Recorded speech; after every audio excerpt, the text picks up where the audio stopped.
Hello friends. Navratri की आपको सबको बहुत बहुत शुभकामनाएं। और जैसे कि आपने लास्ट ब्लॉग में देखा कि मैं भोपाल पहुंच चुकी हूं और बस फिर उसके बाद हम दिन भर अपना जैसे भी दिन निकला और उसके बाद हम शाम को हमने डिसाइड किया कि हम गरबा खेलने जाएंगे, क्योंकि बच्चे भी होते हैं तो बच्चों के लिए आउटिंग भी हो जाती है और साथ में ट्रेडिशन, हमारे देश में क्या ट्रेडिशन चलते हैं उन सबको देखना और उनको जानना, उनका सीखना और उन सब में बराबरी से शामिल होना, ये सब हमें अपने बच्चों को संस्कार ज़रूर देने चाहिए। तो देखिए जैसे कि हम यहाँ पर आ गए हैं और यहाँ पर एक मतलब आपको भी पता है कि अलग-अलग लोग ऑर्गेनाइज़ करते हैं गरबा महोत्सव। तो यहाँ पर एक शांगवी करके जो है हम वहाँ पर आए हुए हैं और यहाँ देखिए बच्चे रेडी होके आए हैं। जुमानी बहुत ही तरीके से रेडी होके आई थी, अपना बैग भी नहीं छोड़ती वो तो। और बस यहाँ पर हमारा फ़ोटो सेशन जारी है।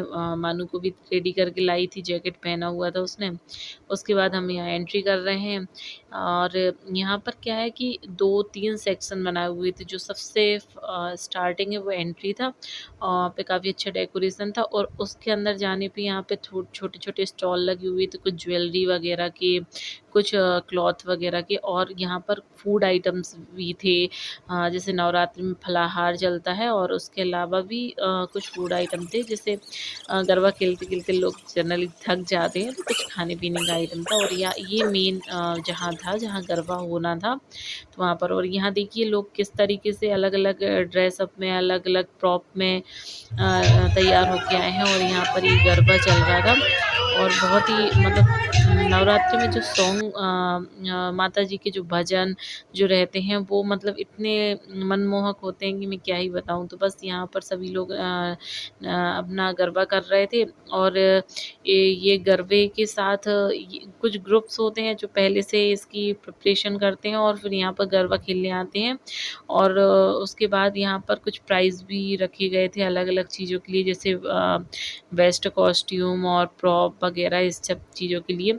और फिर उसके बाद जब ये सब इनका मतलब जो ग्रुप्स में गरबा खेलते हैं उनके गरबा के बाद फिर जो बाकी लोग आए हुए रहते हैं उनके लिए ओपन गरबा रहता है, तो जिसमें आप जाके पार्टिसिपेट कर सकते हैं। बस यहाँ पर हमारा फ़ोटो सेशन स्टार्ट हो चुका है और बस भाभी के साथ फ़ोटो लेने के बाद मैंने बच्चों के साथ भी वीडियोज़ बनाए। बच्चे बहुत खुश थे और यहाँ देखो मानू मानू के पापा के साथ कैसे खेल रहा है। और आज मानू के पापा भी वाइट पजामा कुर्ता पहन के आए थे, तो बहुत अच्छे लग रहे थे। और बस उसके बाद हम लोग घर आ गए थे, रात में काफ़ी लेट हो गया तो मैंने कुछ भी शूट नहीं किया। और यहाँ पर मानू ये खेल रहा था और ये देखो पजामा मानू के पापा लेके आए हैं, डाइपर वाला पजामा है, स्पेशल पजामा है भैया।